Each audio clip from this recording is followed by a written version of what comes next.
I'm Caitlin, and I work in the Spencer lab, where we're looking to uncover the role of a toxin in Group B Streptococcus disease. I'm sure everyone here has either had or even had strep throat disease. But did you know that there are different types of strep? Strep throat is caused by Group A Streptococcus. What I study is Group B Streptococcus, or GBS, which is how I refer to this bacterium throughout my talk. GBS is a common bacterium that is found in 1 in 4 pregnant women.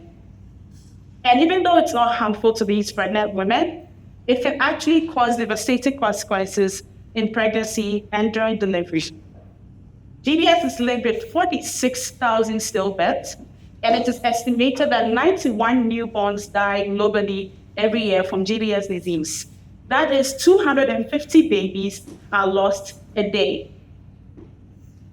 Now, while GBS can be treated with antibiotics, that is not the best for babies because it can cause long-term issues like weakened immunity and allergies. And so we need to come up with a safer way to treat and prevent GBS. This mission became personal for me when I found out that I was one of the 25% of women that are colonized with GBS when I was pregnant with my son, Daniel. This inspired me to pursue this research during my postdoc. Currently, we do not have a vaccine for GBS. And so the best way we can prevent GBS is to stop colonization even before it starts. And how do we do this? By understanding better GBS as a disease. In the lab, we study a molecular machine that GBS uses to release toxins. GBS usually thrives in the vaginal tract and competes with other bacteria to survive. And so to understand if these toxins help GBS to survive better, we build GBS with other vaginal bacteria and look at bacterial survival. What you're looking here is a bacterial survival of these other bacteria when grown with wild-type GBS. That is, GBS that still has the toxin present.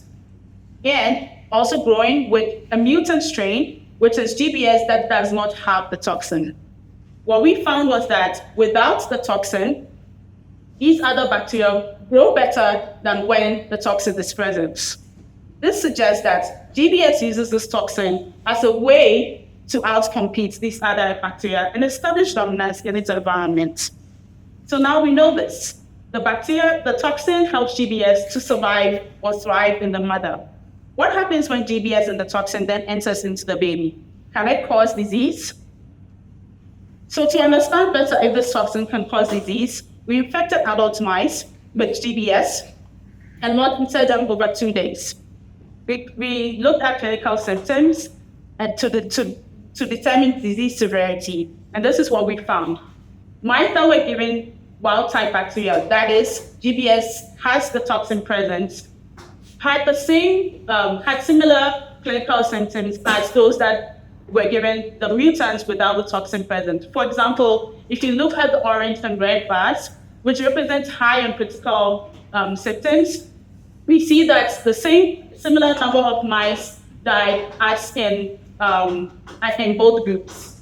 This suggests that there was no difference between these two groups. And this was not surprising because these were in adult mice. Moving forward, what I'm looking to do is to use newborn mice to better understand disease, which is relevant because to be with infants, we're looking into infant disease. And then I will track clinical symptoms like with the adults and look at bacterial load. I will also look at red blood cell net and immune response. And so why should you care? GBS, looking at this toxin, allows us to be able to come up with therapeutic alternatives to traditional antibiotics. Because our mission is clear. We want to have healthy pregnancies that prevent infections even before they begin. Because every child deserves a chance to a healthier life, and every mother deserves a chance to see their child grow and thrive, just like I get to do with my son Daniel every day. Thank you.